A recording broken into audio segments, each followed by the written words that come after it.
Bay West Church meets at 100 Emerson Road in Palm Bay at 11 a.m. on Sundays. We're glad you decided to check us out. God has a specific message of hope for your life and mine today. So listen up.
Been a long road that we've come to get to this place today.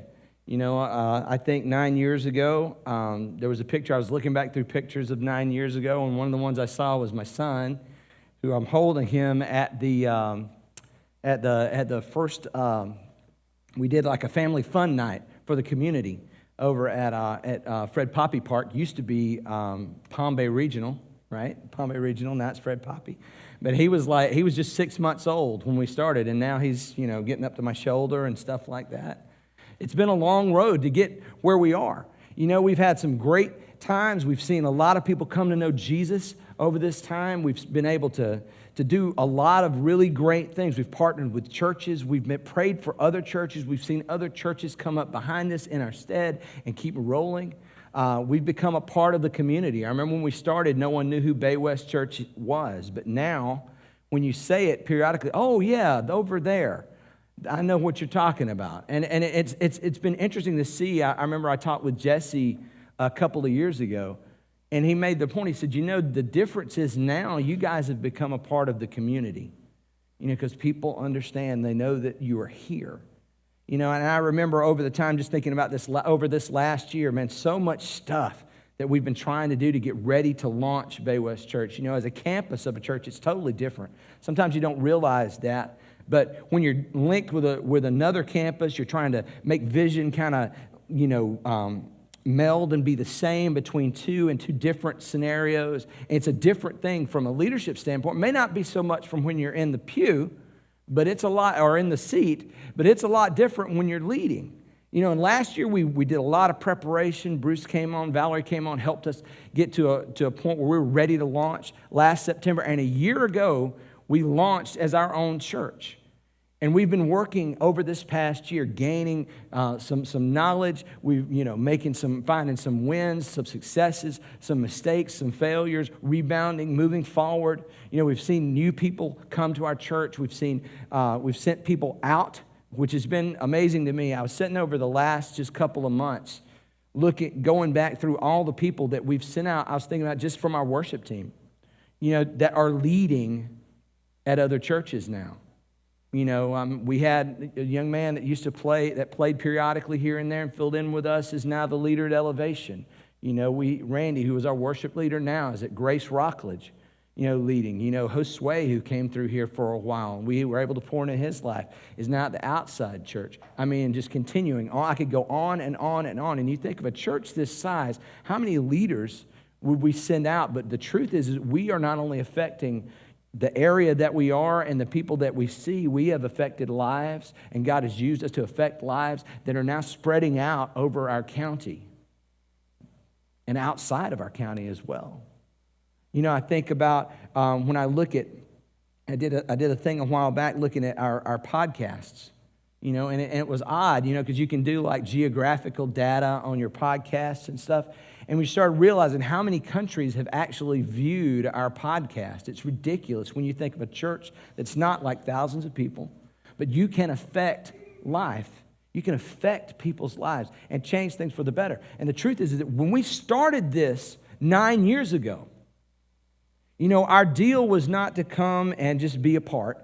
It was to come and to serve because we had a mission that we wanted to change the face of Palm Bay.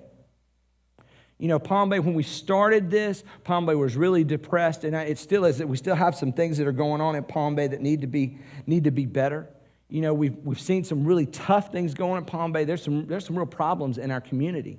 You know, and I remember going through a period of time where I was like, oh my goodness, you know, we're top 10 in divorce. How do we fix divorce? And then another time where we're going, okay, we're top 10 in heavy alcohol abuse per capita in the nation. You get that? These stats are in the nation, per capita. You know, oh no, we're top 10 in home foreclosure. Okay, how do we fix that? What's our role? What's our part in that? And you know, in going through all of these things, I began to realize something. How many people have you ever tried to look, go with me here, at everything at one time? Have you tried to do that? I mean, try right now. Just look up here and try to take in everything that you see all at the same time. It's almost impossible to do. You know, I learned when I was doing videography, because I've been a video editor and done video editing for years. You know, that when you pan a camera, you know, when you look on TV and they go back and forth like that, or maybe really slow or something like that, you know, that's an unnatural eye movement. Because you don't pan smoothly across the room unless you just make yourself do it. Most of the time, what you do, and I do, with our eyes, is we look at one point, and then we move to the next point, and then we move to Sandy over here, and then it's Rick, and then, you know, right over here to Steve. You know, and we just pan across a room, and we don't even realize it, that we go from point to point to point to point to point. The truth is if you don't have because your eye knows this, if you don't have a point to focus on, you really don't see anything. If you try to see everything, you just don't see anything. Our lives can be that way as well. See, we're all at our sharpest when we're zeroed in on our focus, when we know exactly what we're supposed to be doing and looking at. Our focus is really good. Have you been there in your life where you've had a moment, or maybe a time, or maybe you're in the middle of it right now, and you know, I am doing exactly what I'm supposed to be doing, and there's energy and there's stuff behind it, and you're like, oh man, this is working really great, and most of the time when that happens, it's because you are zeroed in on something that you know that you need to be doing, and you're clearing away the clutter and focusing on what is necessary to be done. We often think that the clarity the clarity comes from the quality of our vision. You know, how good your eyes are. That's our clarity. You know, if my eyes are good or not. But do you know what the truth is? Clarity comes from your focus. It doesn't come from the quality of your eyes. It comes from the quality of your focus. And when we take that into our lives, a lot of times what we do is we think the clarity comes from the quality of our situation and the life circumstances that are around us. Are things going well? Do we have enough money for the bills? All these things. That's not where your clarity comes from. Clarity comes from what are you focusing on in the middle of that situation. You know? And the truth is, when we don't have one thing to focus on, we fail. The truth is this, is when you focus on everything, the truth is you succeed at nothing. Don't you get that? When you focus on everything, like when you tried to see all of everything at one time that was in your field of vision, you actually really saw nothing. Or either you focused on something. Like I look back at the back wall and I look at there's a couple lights back there, and boom, I just focus in on them and I try to see everything, but that's really what's taking my focus. But when you try to focus on everything, you succeed at nothing. And our lives are kind of like that. There's two terms that I've learned over the past several years, and they're buzzwords in the business stuff, but they make sense. You know, they're the words, they're called mission and vision. Mission and vision. And I'm going to tell you something about the focusing thing. Mission and vision, they're meant to focus you in on what your life is meant to be about. You know, and this thing about when you try to see everything, you succeed at nothing, that is a biblical principle. You may not realize it, but it really is. In Proverbs 29:18, you've heard this verse before if you've been around church much. If you're not, if you haven't been around church much, hey, here's a new thing. You can say you know something. It says, Proverbs 29:18 says, where there is no vision, the people perish. Where there's no vision, the people perish. Now, you may look at that and say, oh, when there's no vision, you know, the people just disintegrate or something like that. But when you look at other of the translations, you start to flesh out what is really meant by that word perish, because it's a little bit bigger than just perish. If you look in the NLT, it says this. It says, they run wild. They're all over the place. In other words, it says, Proverbs 20:18, and in NIV it says, the people are unrestrained. So you get this picture of a perishing people who are running all over the place, unrestrained, like a chicken with a head cut off. You ever heard that phrase before? In my growing up in the vernacular of the South, when you say chicken with the head cut off, you're running around like a chicken with your head cut off. You're just running around trying to, just in some kind of crazy hysteria almost thing. But here's the deal. When there is no vision, when there is no point of focus, when we're not grabbing into that one thing, when we're trying so hard to see everything that we never focus on the one thing, we don't see anything. You get that? And what this verse is about, it's about focus.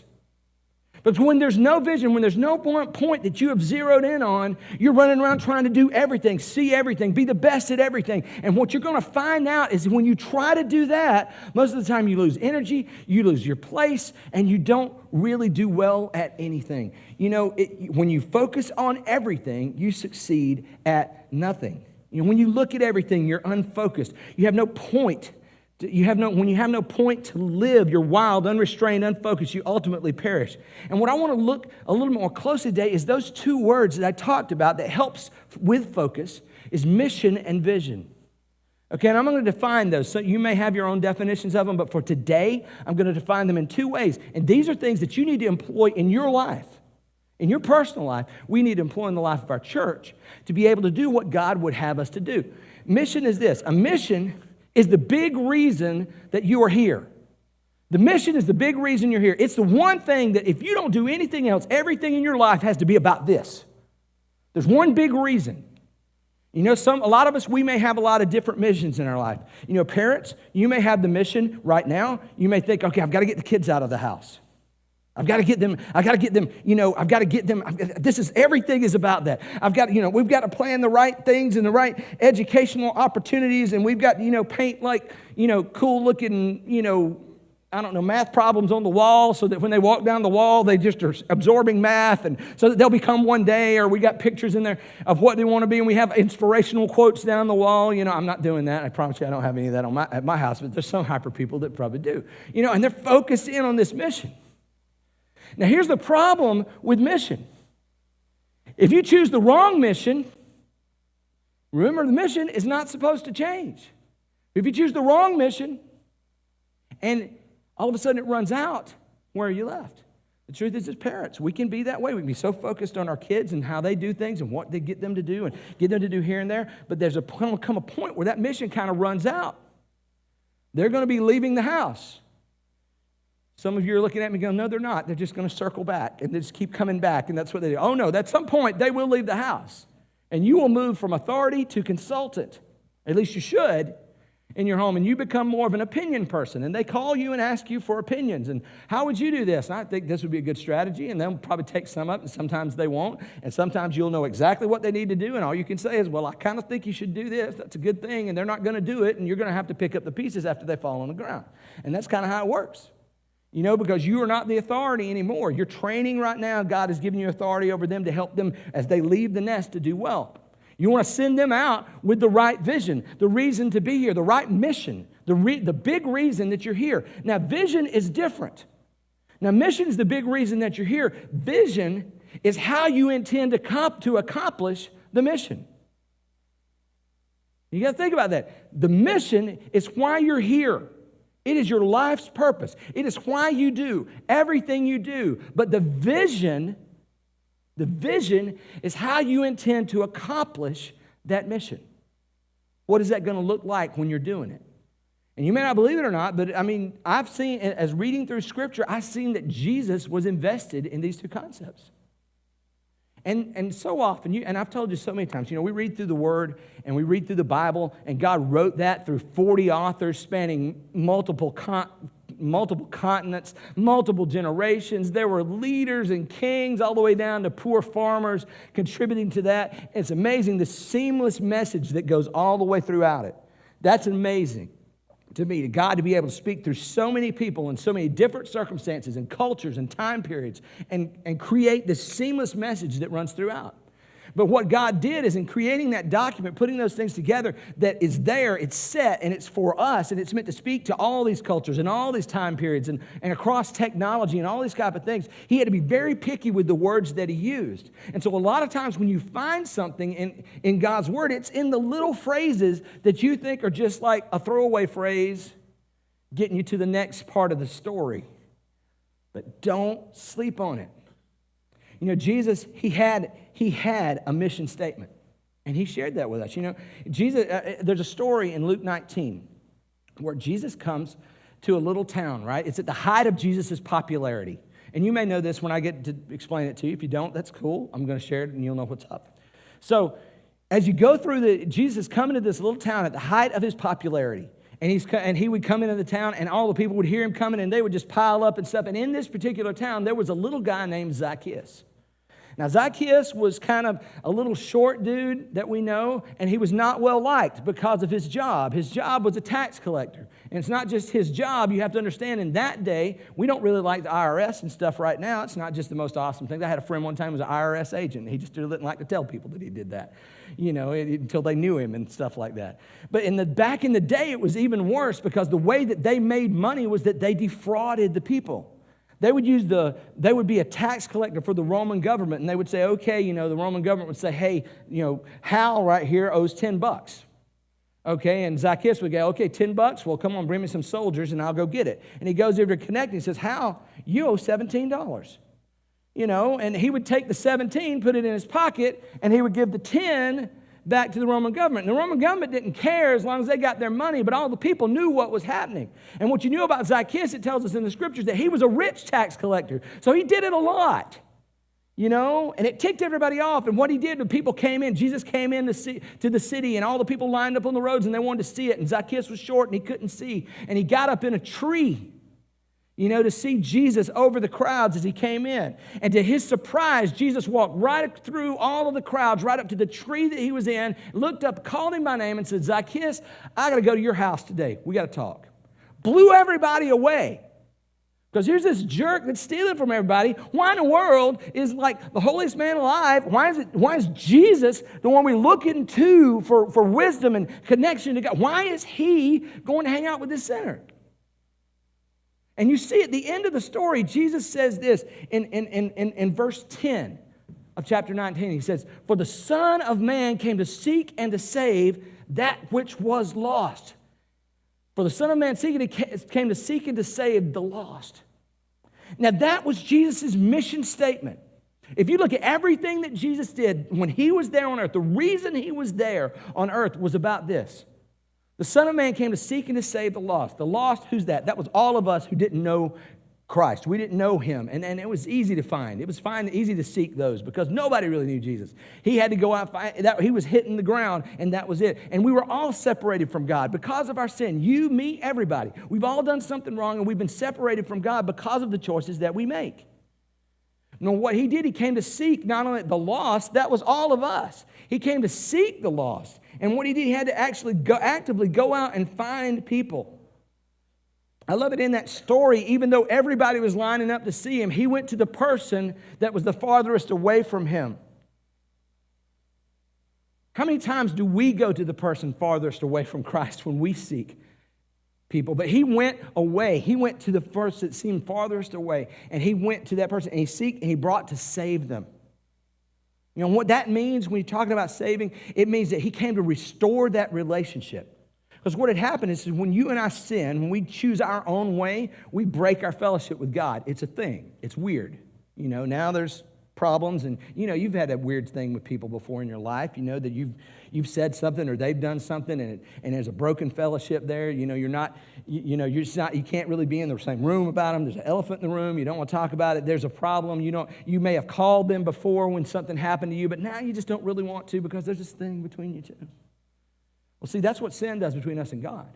When we choose to go a different way than God would have us to do, it causes a thing between us and God. And what Jesus came was his whole life was about, I'm seeking all the people that have broken fellowship with God, because that doesn't end well. And my job, I want to restore that relationship. I want to save them and bring them back to him. And when you think about that, well, how did that look? You know, Jesus is going to like jump on a bicycle and ride out there and start, hey, are you lost? Are you lost? I mean, how's that going to look? You know, you think that would kind of inefficient, wouldn't you think? Just one dude running around seeking the lost. Well, Jesus had a different vision for that too, and he shared that vision with us in Matthew chapter 4. And this was Jesus' vision statement. And see, what happened right here, just to set the stage, Jesus has just gone through a tremendously bad time. He really has. He's gone through a painful trial. He spent 40 days in the wilderness without food or water, and you know the devil has been, has been just pounding him, going through a tough time. And after it was over, he tempted him in the desert. You may have heard that story before. You know, a lot of times I find out that God takes us through a really rough time before we're ready to take on the good time. That happens a lot. So if you're in the middle of a painful situation, don't think that God has forgotten you. He may just be fixing you and waiting on you to turn to him and believe in him and follow him so he can take you to something great. That may be what's going on. But he took Jesus through that time, and Jesus comes out of this to start his ministry. And he calls his first disciples. He goes up, he finds Peter. He happens up on these disciples, Peter and he happens up on Peter and John. And so, Peter and Andrew. And they're fixing nets, and because they're fishermen just by the shore. And he walks up and he presents them with an invitation. And they accept that invitation. And in that invitation, we find Jesus' vision statement. And this was how he intended to accomplish the mission. He said right here, follow me, and I will make you fishers of men. And in those few words were exactly what Jesus was going to do to make a difference in the lives of people. This is how he was going to accomplish his mission. This was the vision. Well, he says, and what you see in this vision is in these few verses is actually what the definition of a word called a disciple is. And a disciple is someone who follows Jesus, right? A disciple is someone who follows Jesus. And what you see in this really is this. Here's the characteristics of a disciple. It's someone who knows and follows Jesus. Someone who knows and follows Jesus, right? What this means is there's a relationship. You follow Jesus and you get to know him. There's a relationship. Like, when you think about it, do you know Jesus? Do you spend time with him? How do you have a relationship with somebody? You spend time with them. The best relationships in my life are the ones that I've spent the most time, both quality and quantity with. In my life, there's two people who've known me the longest that are alive. That's my mom and my wife. And they've known me the longest. They know all the good. They know all the bad. They know everything there is to know, and they are still there. Praise the Lord. And so you may feel that way too. You've got friends in your life. I know the good and I know the bad, and they're still there. Yes! Those are strong relationships. Do you know Jesus? Because here's the thing. They know and follow Jesus. What that means is you have a relationship with him, but you also follow him. It means you obey him, right? See what I mean? You obey Christ. And here, I'm going to tell you a little secret. You can't follow Jesus if you don't know him. You also can't know Jesus if you don't follow him. Those two things go together. You can't say, hey, I know Jesus, I just don't do anything that he says to do. No, you don't really know Jesus. You kind of just know the name, but you don't know the person. And the truth is, you can't say, I know Jesus. You can't say, I follow Jesus if you don't know him. You can't say, I follow Jesus, he's the Lord and all that stuff, and you never spend time with him. That's not how that works. It is part and parcel there together, knowing and following Jesus. And that's what a disciple is. Not only they know and follow Jesus, but they're also becoming more and more like Jesus. We say this often around here. Look, if you're following Jesus and you're not becoming more like Jesus, then you're doing it wrong. Something's not right. Because and here's the beautiful thing about that. It's not on you to become some moral paragon of virtue. Do you know this? And some people don't know this in church. Well, I'll share this.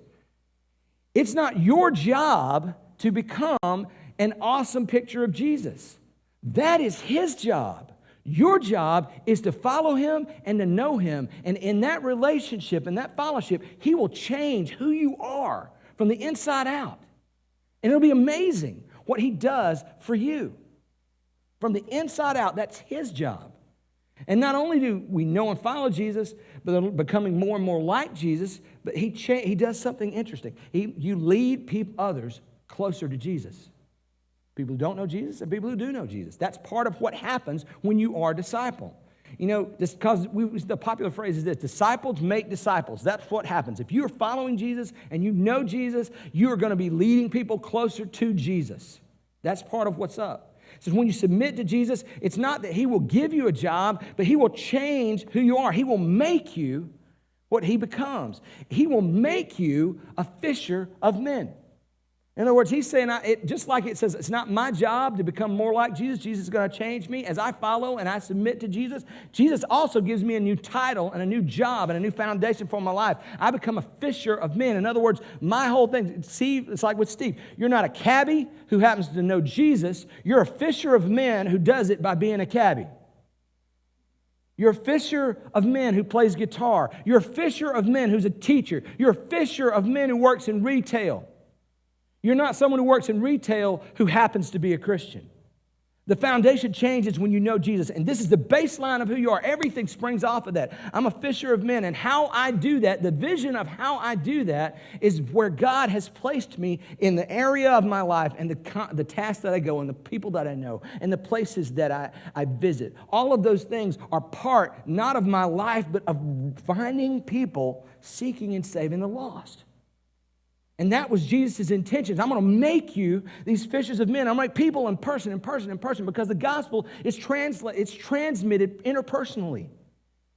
You know, this isn't something meant to be shown. I mean, it's shown on a TV show and stuff like that, but at some point in your life of knowing Jesus, there's going to be a time where you have to interact with other people, and God grows you through the relationships that you have. That's why we have life groups. Because in those life groups, you experience care, you share your life. People share their life with you. They pray for you. You pray for them. You help others to grow. That's why we have those relationships as a part of Bay West. And those are Bible studies that meet throughout the week. If it's your first time with us or second time with us, they meet throughout the week in people's homes.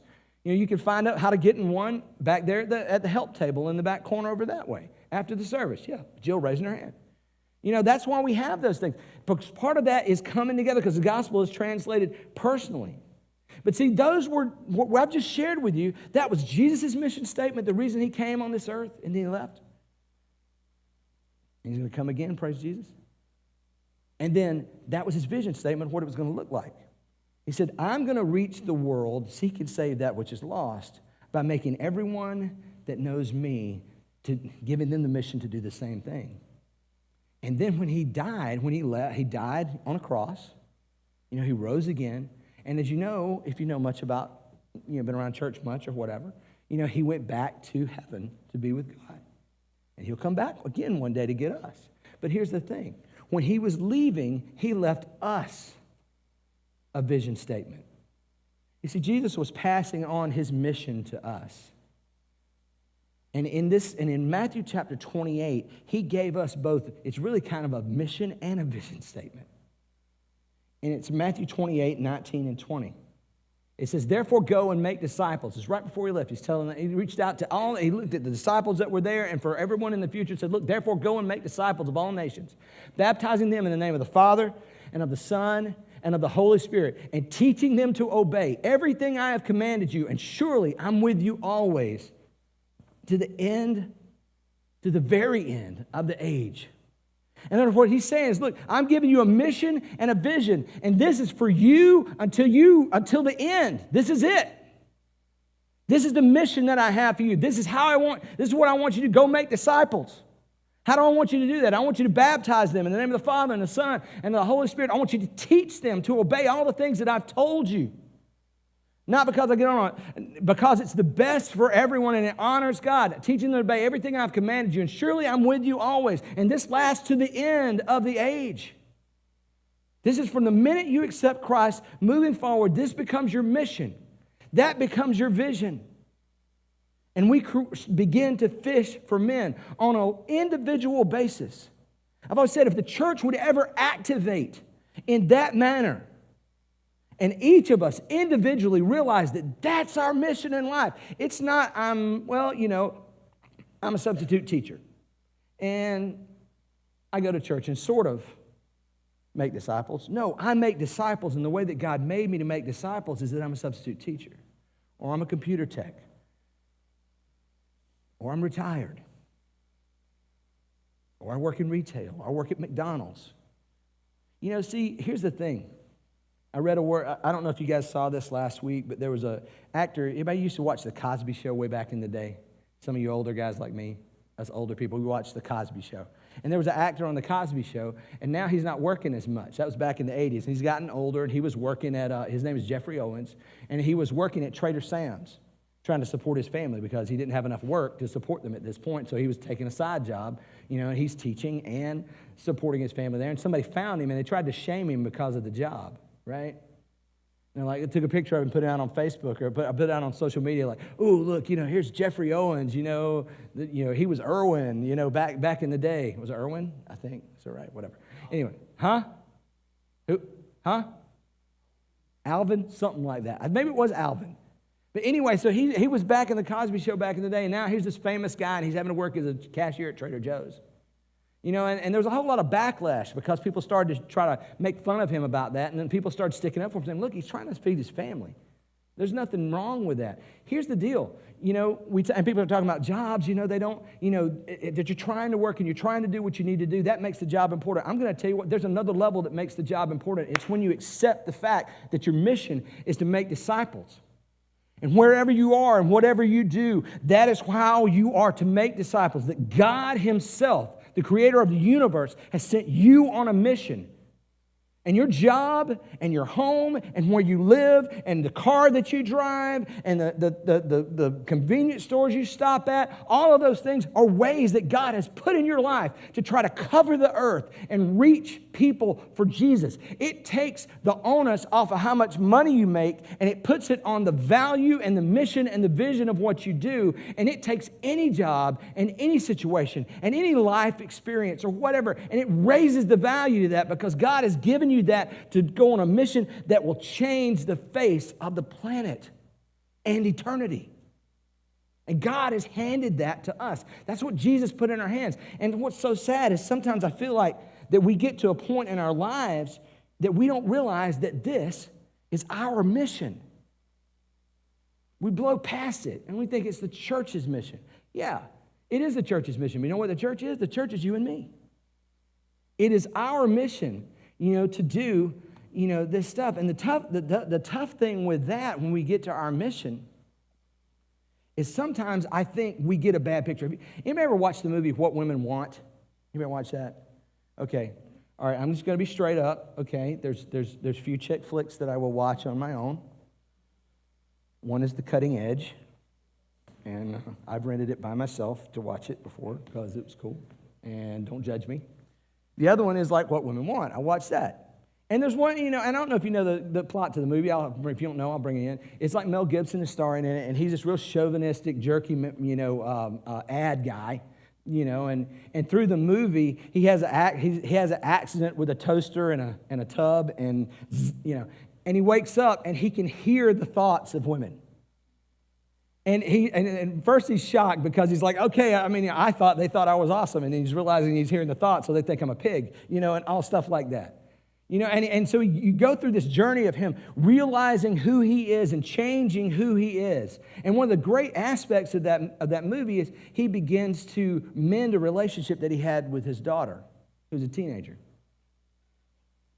who really thought really badly of him. And so through that, he's doing that. And there's this one scene where they're buying a prom dress. And I know you've probably seen scenes like this before. You know, it's the classic thing. There's the dressing room over there.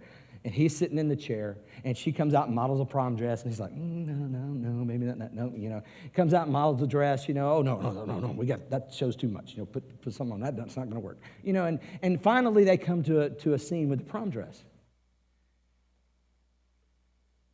It's funny. And it's a good scene. But here's my problem with it.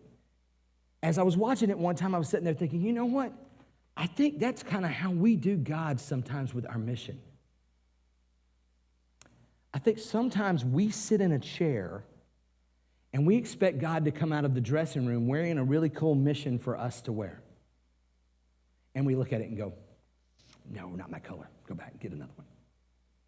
No, go, no. Okay, that's just too frumpy. I'm not going to do that. I don't like that. I want something better. I want something hipper, cooler. And I think we go through that. And here's the problem, is if we don't understand, here's the thing. We think we're sitting in the chair making the decisions, and the truth is there is no chair.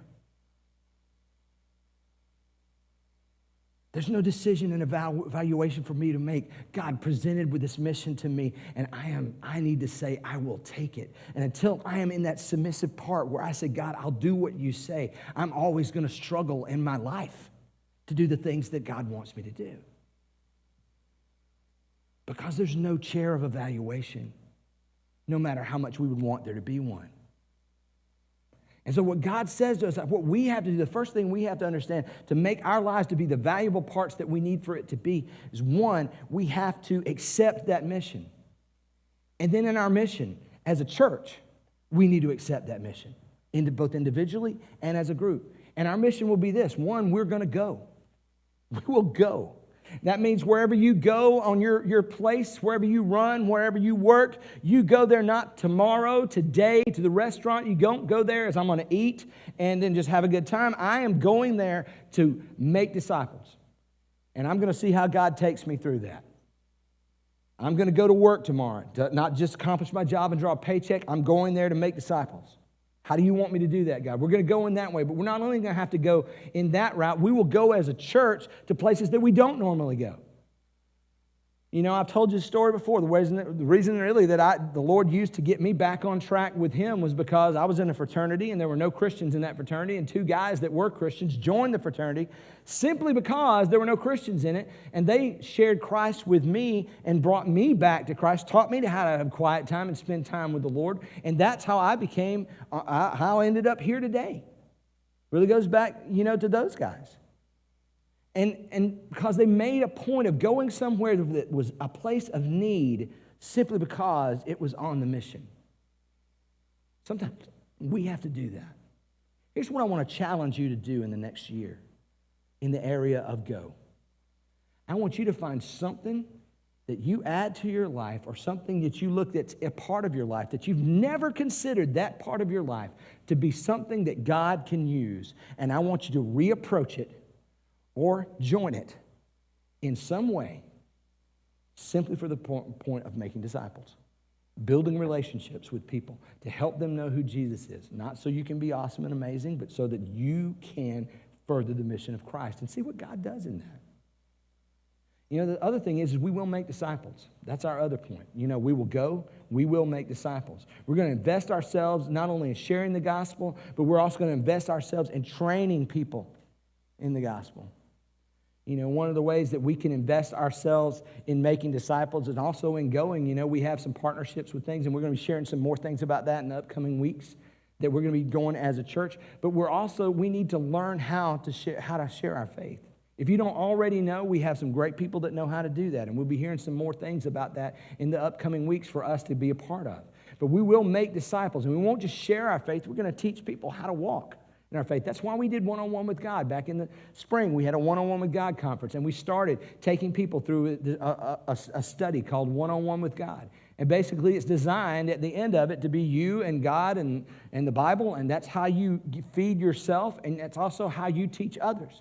And we've just went through our first set of people, and our second set are now starting to take people through, and we're going to slowly work our way through that.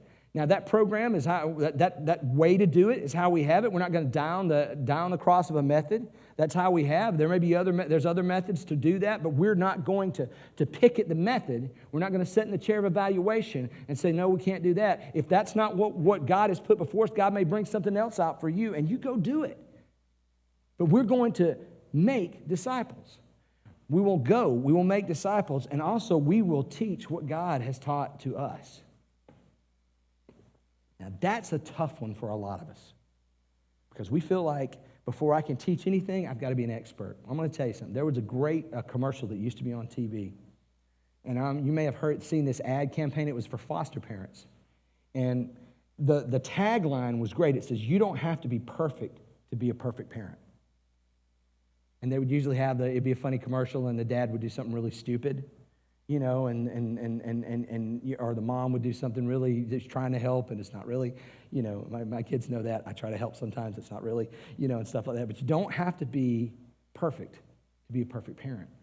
See, the truth of what we're trying to become is really spiritual parents. We're trying to recreate what God has done in us. We're trying to introduce people to Jesus and allow them to start following him. But here's the problem. If we wait until we're perfect, until we know everything, until we have everything down, the truth is we'll never do it because we're never going to be there.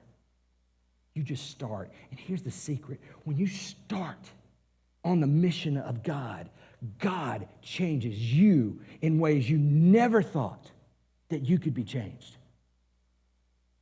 And you'll look back over your life and you'll go, man, I used to be this, and I thought no one could use that, but I trusted God, and I stepped out, and day after day, I just trusted him, and I did what he wanted, and it was scary, and I didn't know sometimes, and sometimes I messed up and stuff, but look at what he's done in my life, and look at what he's done in the lives of other people.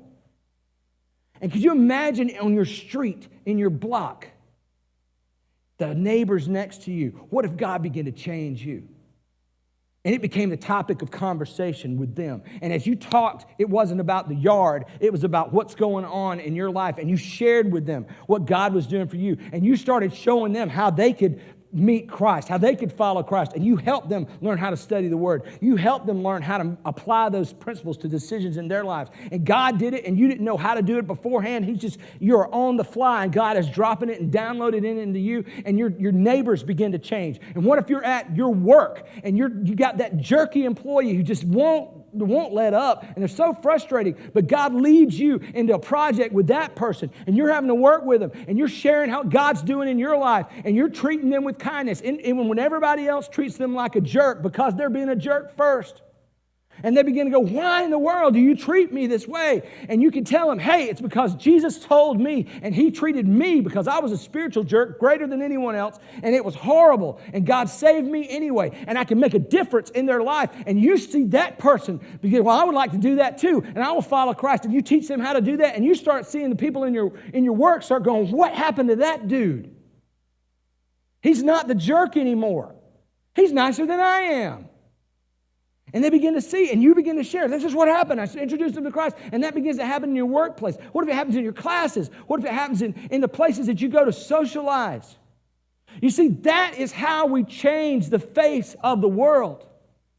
It's not by focusing on, oh my goodness, marriage is going to pot. Oh my goodness, home foreclosures. Oh my goodness, I can't fix it. I can't fix this. Heavy alcohol abuse. Oh my goodness, how do I fix it? How do I fix it? How do I fix that? There's little tweaks we do with those things, but the basic foundation of that is focusing on the one thing, because here's the truth. When you focus on everything, you succeed at nothing. When you focus on everything, you succeed at nothing. But here's the beauty of what God has for us. When you focus on the right thing, you succeed at everything. Do you get that? You want to be a better husband? You be a better Christ follower. You want to be a better parent? You be a better Christ follower. You follow after God. You follow after Jesus. You want to be a better employee? You want to be a better boss? All of those things, you focus in on letting Christ change who you are to become that better person, because he wants to do that, because he wants to show himself through changing yours and my life and making us things that we never thought we could be. Even more so, the people around us, that the people around us thought they never would ever see. And then you can point back and go, yeah, you're right. I'm horrible, but Jesus did it. And then it changes their life. And then it changes someone else's life. And someone else's life. And someone else's life. And before you know it, the neighborhood's different. And people talk different. People at work are looking at different things. And the bosses do things differently with the employees. And you do things differently with your people on your case. The people in your classes are different. The people that you talk to on a regular basis are different. And God has changed the face of your world right there all through you.